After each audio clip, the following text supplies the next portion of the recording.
Hello everyone, welcome back to my channel जी अभी अग्रवाल। तो आप लोग कैसे हो? आई होप आप लोग सब बहुत अच्छे होंगे। तो आज मैं बहुत टाइम बाद एक व्लॉग लेके आई हूँ। मॉर्निंग रूटीन से रिलेटेड व्लॉग है। अगर आपको अच्छा लगे तो प्लीज़ बहुत सारा प्यार देना इसे। तो आज है शुक्रवार और अभी बजे सुबह के 6:30 बजे हैं। तो आज काम बहुत ज़्यादा था, तो इसलिए मैं थोड़ी सी जल्दी उठना चाहती थी, पर मैं नहीं उठ पाई, इसलिए मैं 6:30 बजे उठी। का जल्दी इसलिए उठना चाहती थी क्योंकि कल और आज 2 दिन के तो कपड़े हैं, क्योंकि गुरुवार को हमारे कपड़े नहीं धोते हैं, तो इसलिए गुरुवार और शुक्रवार 2 दिन के तो कपड़े थे। और फिर प्लस मुझे हेयर वॉश भी करना था। मैं वीक में 2 बार हेयर वॉश करती हूँ, शुक्रवार और सोमवार को। तो आज हेयर वॉश करना था, और जब भी हेयर वॉश करती हूँ तब बाथरूम क्लीन जरूर करती हूँ। ये तो सारा काम करने में मुझे तकरीबन आधा घंटा लगा है, और डेज में मुझे इतना टाइम नहीं लगता। मैं 15 से 20 मिनट में सारा काम खत्म करके आ जाती हूँ। मतलब तब मुझे केवल कपड़े और नहाना धोना ही होता था, बट आज थोड़ा काम ज्यादा था, तो इसलिए थोड़ा सा टाइम ज्यादा लग गया। फिलहाल अभी मेरा बाबू सो रहा है। मोस्टली स्कूल ऐसी है जो कि अभी स्टार्ट नहीं हुई है, जो कि 1 तारीख से स्टार्ट होगी, पर हमारे बच्चों के स्कूल खुल चुके हैं मंडे से। तो पहले जब बच्चों की छुट्टियां थी तो मैं 7:30 बजे तक बाहर निकलती थी, क्योंकि बच्चों के टिफिन वगैरह का कोई काम नहीं था। और अब जब बच्चों के स्कूल खुल चुके हैं तो मैं 7 बजे तक बाहर निकलती हूँ। और उसके बाद सबसे पहले तो मैं रेडी होकर जो कपड़े मैंने धोए हैं उनको पीछे मशीन में वॉश के लिए डालती हूँ। सो कपड़ों को ड्राई होने में 4 से 5 मिनट लगते हैं। मैं कपड़े केवल डालती हूँ, सुखाती नहीं हूँ। सुखाती मैं बच्चों के जाने के बाद ही हूँ कपड़े, बस फिर यहाँ से जाके मैं मेरे रूम का गेट खोलती हूँ। मैं आपको एक बात क्लियर कर दूं कि मेरे इस वीडियो को देखने के बाद शायद आपको लगे कि ये बाहरी बाहर का काम कर रही है, इनके किचन का काम नहीं है क्या। तो हम लोग 3 जने रहते हैं, मेरी देवरानी जेठानी भी है। तो कभी कोई मतलब 2 जनी किचन का करती है, 1 जनी बाहर का। तो कभी कोई इस तरह से हम लोग काम एडजस्ट कर लेते हैं। तो आज मेरी देवरानी जेठानी ये लोग किचन में लगे हुए, इसीलिए मैं बाहर का एरिया संभाल रही हूँ। मतलब कपड़े, झाड़ू, पोछा, ये सब आज मैं ही करूँगी, क्योंकि आज मैंने ही बाहर का एरिया संभाला है। तो सबसे पहले मतलब जो भी किचन का काम करता है वो मंदिर की और किचन की झाड़ू निकाल लेता है। तो बस मुझे अब हॉल की झाड़ू निकालनी है, और उसके बाद फिर बच्चे चल जाएंगे। उसके बाद मैं फिर सारे कमरों में, बालकनी में, गैलरी में झाड़ू निकालूंगी। अभी मैं बस हॉल में ही झाड़ू निकालूंगी, क्योंकि ऐसे बोलते हैं कि एक बार बासी झाड़ू निकाल लेनी चाहिए, नहीं तो वही है ना, फिर गंदगी भी रहती है, कोई आए तो अच्छा भी नहीं लगता है, इसलिए।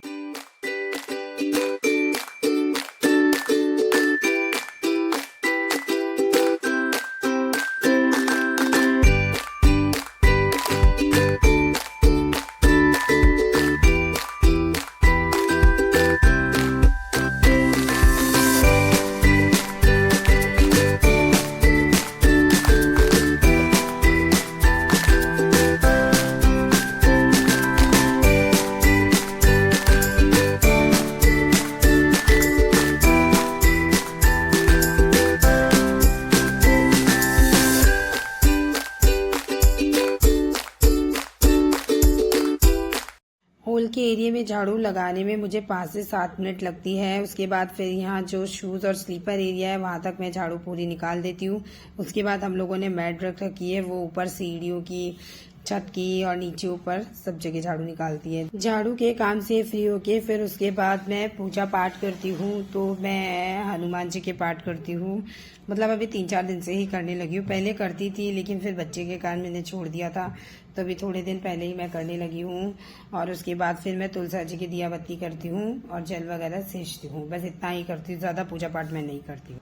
पूजा पाठ के काम से फ्री होके फिर मैं बच्चों को संभालती हूँ, क्योंकि गुड़िया का भी फिर जाने का टाइम होता है, तो मैं और काम बाद में करती हूँ।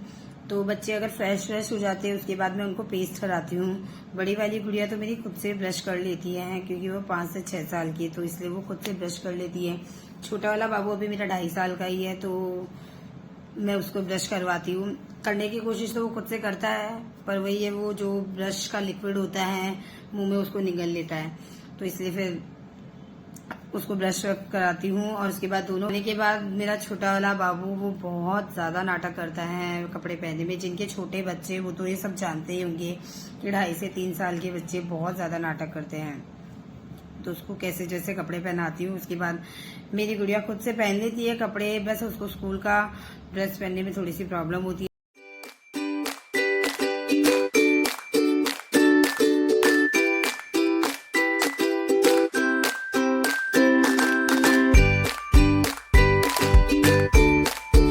बच्चों को रेडी करने के बाद मैं चाय बनाती हूँ। चाय केवल मेरे घर में मैं और मेरे हस्बैंड ही पीते हैं, बाकी लोग चाय नहीं पीते हैं, क्योंकि किसी को कोई प्रॉब्लम है, किसी को कोई प्रॉब्लम। हमको भी प्रॉब्लम है, पर हमसे चाय बिना नहीं रहा जाता, तो मैं चाय बना लेती हूँ और बच्चों के लिए दूध वगैरह बना देती हूँ। फिर चाय भी पीती रहती हूँ और बच्चोों को नाश्ता भी कराती हूँ, मतलब छोटे वाले बाबू को खिलाती हूँ। फिर बस इतना सब करने में ही बच्चों का टाइम हो जाता है। 8:50 हो चुके हैं और अब बच्चे स्कूल जाएंगे। बच्चों के जाने के बाद ही आधा काम हो जाता है, मतलब जब तक बच्चे नहीं जाते जब तक इतनी टेंशन रहती है कि उनको टाइम पे स्कूल भेजना है। और बच्चों के जाने के बाद देखो कितना कमरा कैसा फैला हुआ हो जाता है। जिनके छोटे बच्चे वो तो ये सब जानते ही है कि बच्चे कैसे गंदगी करते हैं। बस उसके बाद फिर अब मैं पूरे घर में झाड़ू लगाऊंगी। मंदिर में और किचन में, हॉल में तो मैंने झाड़ू लगा दी है, बाकी अभी और जगह और कमरे हैं सबके, उसमें झाड़ू लगाना है। तो बस अब ये जो टॉवल है, टॉवल्स को मैं रोज नहीं धोती हूँ, 2 दिन छोड़ के या 3 दिन छोड़ के मैं टॉवल धोती हूँ। पीछे हमारे बालकनी है, उसमें इन टॉवलों को थोड़ी हवा लगा देती हूँ।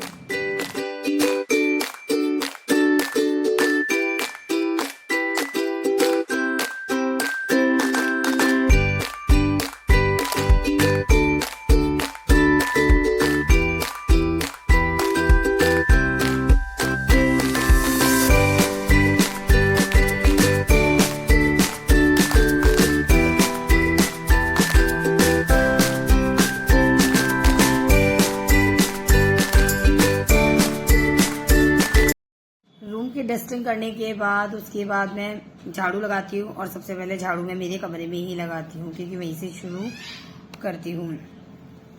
तो अभी मेरे हिसाब से टाइम 9:30 बज गए हैं, या 9:15 ही हुए हैं, क्योंकि बच्चों को गए हुए 9:15 मिनट ही हुए हैं। बस फिर झाड़ू वाड़ू लगाने में मुझे आधा घंटा लग जाता है, क्योंकि 5 कमरे हैं, तो जिसमें से मैं 3 कमरों में झाड़ू लगाती हूँ। मेरी देवरानी खुद से अपने कमरे में झाड़ू लगाती है और मेरी जेठानी भी खुद से अपने कमरे में झाड़ू लगाती है, क्योंकि क्या है, कमरे में केवल झाड़ू का ही काम नहीं रहता है, डस्टिंग भी करनी होती है, तो सब अपने हिसाब से कर लेते हैं। पापा जी के रूम में लगा देती हूँ और एक हमारा स्टोर रूम है, उधर झाड़ू लगा देती हूँ। तो इसलिए मुझे आधा घंटा इसमें भी लग जाता है, क्योंकि बालकनी गैलरी भी होती है, तो झाड़ू लगाने में टाइम तो लगता ही है। उसके बाद मैं ड्राइंग रूम की सफाई करती हूँ, और इस ड्राइंग रूम में पापा जी और 3 बच्चे सोते हैं, 2 मेरी जेठानी के बच्चे और एक मेरी गुड़िया थी, तो ये चारों इसी कमरे में सोते हैं। तो ये कमरा थोड़ा क्या है, गंदा ज्यादा हो जाता है, क्योंकि बच्चे हैं तो वो बदमाशी भी करते हैं। फिर इसके बाहर ही बालकनी है, बहुत लंबी बालकनी है, यहाँ पे हम कपड़े सुखाते हैं, मतलब हम थोड़े कपड़े पीछे गैलरी में सुखाते हैं, थोड़े बालकनी में सुखाते हैं। तो बालकनी हमारी बहुत लंबी है, और इसके अड़के मेरी भाभी का कमरा है।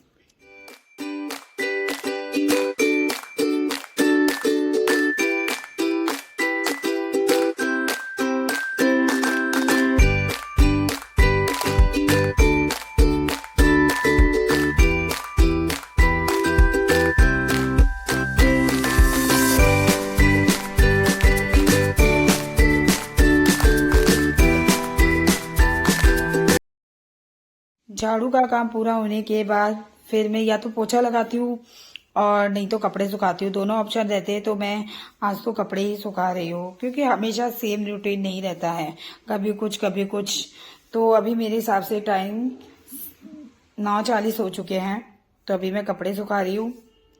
थोड़े कपड़े गैलरी में भी है, तो थोड़े कपड़े वहां पर सुखा चुकी हूँ, और अब थोड़े कपड़े यहाँ सुखाऊंगी। अभी 3-4 दिन से तो थोड़ी थोड़ी बरसात आ रही थी, पर अब 2 दिन से बिल्कुल ही बरसात रुक चुकी है, और फिर भी कपड़े सूखने में इतनी वो हो रही है, मतलब सीमे सीमे से कपड़े रहते हैं, तो कपड़े ड्राई करके हम लोग सुखाते हैं। सुबह जल्दी नहाते हैं तब वॉश कर लेते हैं कपड़ों को, बस ड्राई करने होते हैं। तो इन सब कामों में मुझे 10 बज जाते हैं। उसके बाद बस पोछा लगाने का काम रहता है। जेंट्स के और बच्चों के कपड़े तो मैं आगे सुखाती हूँ, और बाकी जो हम लोग लेडीज पहनती है वो कपड़े मैं पीछे सुखाती हूँ, क्योंकि आगे थोड़ा सा अजीब लगता है ये सब कपड़े सूखते हैं, क्योंकि हमारी बालकनी से सब दिखता है तो फिर अच्छा नहीं लगता, इसलिए ये कपड़े मैं पीछे सुखा लेती हूँ। कभी कभी आगे भी सुखा लेती हूँ पर ज़्यादातर पीछे ही सुखाती हूँ। उसके बाद फिर बस यहीं की झाड़ू बाकी थी, तो गैलरी में ही झाड़ू निकालूंगी। बस इतना काम किए बाद 10 या 10:30 बजे मैं नाश्ता करती हूँ, क्योंकि क्या काम करने से थोड़ी थकान हो जाती है और भूख भी लग जाती है। अभी गर्मी के दिन है तो वैसे 3-4 बार भूख लगती है, तो कभी नाश्ता रेडी होता है, जैसे पोहे वगैरह बनते हैं तो 1 दिन या 2 दिन छोड़ के बनते हैं, रोज तो कौन बनाता है पोहे या उपमा या ओट्स कुछ भी। आज नहीं था तो मैंने दूध टोस्ट ले लिया और उसके साथ फिर मैं क्या टीवी वगैरह देख लेती हूँ या मोबाइल देख लेती हूँ, तो 10-15 मिनट का क्या रिलैक्स मिल जाता है, क्योंकि गर्मी में क्या है कंटिन्यू काम करते हैं तो तब बीपी भी थोड़ा डाउन हो जाता है, तो इसलिए। और आज मैंने क्या हेयर वॉश भी किया था, तो उसके बाद कॉम नहीं किया, फटाफट वैसे ही जूड़ा बना लिया था, तो बहुत बाल ऐसे हो रहे थे उलझे उलझे से, तो बस मैंने कॉम किया। और उसके बाद फिर मेरा बाबू है, उसको क्या भूख लग गई थी, वो क्या थोड़ा सा जल्दी से होता है, तो उससे पहले मुझे क्या 11 बजे तक उसको खाना खिलाना होता है, तो बस फिर मैंने उसको खाना खिलाया। बस उसके बाद मेरा पोछे का ही काम रहता है, और फिर मैं पोछे का काम क्या है फटाफट करना होता है, क्योंकि फिर बच्चों का भी टाइम हो जाता है आने का। वैसे तो मैं हमेशा जल्दी काम कर लेती हूँ, मतलब 11 बजे तक मेरा काम हो जाता है ये सारा, पर आज क्या है वीडियो भी बनाना था, व्लॉगिंग भी करनी थी, तो इसलिए मुझे क्या थोड़ा सा टाइम लग गया। तो आज मेरा काम लिटरली 12:30 बजे तक हुआ, क्योंकि जगह जगह ट्राईपोड लेके जाना और कैमरा सेट करना, तो इसमें क्या है थोड़ा टाइम लग गया। नहीं तो मेरा काम 11 बजे तक हो जाता है, पर आज 12:30 बजे तक मेरा पूरा काम हुआ। तो बस वही मैंने सबसे पहले मेरे कमरे में पोछा लगाया, और फिर उसके बाद पूरे घर में पोछा लगाया। हमारे ऐसे है कि कमरे में लगाया हुआ पोछा मंदिर में और किचन में यूज नहीं करते हैं, क्योंकि वही है अच्छा नहीं रहता ऐसे बोलते हैं, तो हम लोग क्या है मंदिर और किचन के लिए अलग से पानी लेते हैं। तो मैं यहाँ बाहर का करती हूँ, और मेरी भाभी और मेरी देवरानी वो किचन का करती हैं, तो वो उनका भी काम 1-1:30 बजे तक हो जाता है, क्योंकि हमारे क्या 10:30 बजे हमारे पापा जी यानी मेरे ससुर जी खाना खाते हैं। उसके बाद और सब मतलब खाना खा लेते हैं, हम लोग भी 12:30-1 बजे तक खाना खा लेते हैं, तो ऐसे किचन का काम 1:30 बजे तक हो जाता है, और बाहर का काम 11:30-12 बजे तक पूरा हो जाता है। मैं आपके लिए किचन के काम का भी मॉर्निंग रूटीन का लेके आऊँगी। और फिलहाल ये वीडियो अगर आपको अच्छा लगा तो प्लीज़ मेरे चैनल को ज़रूर सब्सक्राइब करना, और इस वीडियो को पूरा देखना, और एक लाइक ज़रूर करना। तो आपको मेरा वीडियो कैसा लगा कमेंट में ज़रूर बताना, और आपका मॉर्निंग रूटीन कब शुरू होता है मुझे ज़रूर बताना। मेरा मॉर्निंग रूटीन ऐसा है। चलो राधे राधे, जय श्री कृष्ण।